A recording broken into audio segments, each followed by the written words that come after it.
দেখুন এতটা খালি, মাত্র 4 ইঞ্চি মাটি দেওয়া আছে।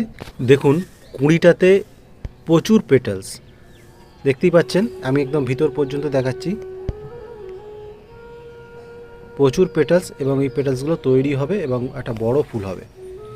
আর যেটা বলার বিষয় সেটা হলো যে এই গাছ থেকে দেখুন আমি একটা, দুটো, তিনটে, চারটে, পাঁচটা কুঁড়ি নেবার পরেও কিন্তু কুঁড়িগুলোতে এত পেটালস তৈরি হচ্ছে। যদি আপনাদের টবের মাটিতে পর্যাপ্ত পরিমাণ খাবার থাকে তাহলে কিন্তু কুঁড়ি বড় হবে, পেটালস অনেক হবে আর ফুলের সাইজ কিন্তু বড় হবে। দেখুন ছোট্ট একটা পট, তার মধ্যে মাত্র 4 ইঞ্চি মাটি দেওয়া আছে, পুরো টব খালি।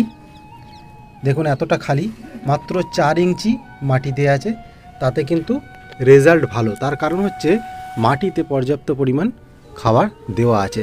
তাই পর্যাপ্ত পরিমাণ সঠিক খাবার যদি আপনারা গাছকে দিতে পারেন, কম মাটিতেও কিন্তু ভালো গাছ হবে।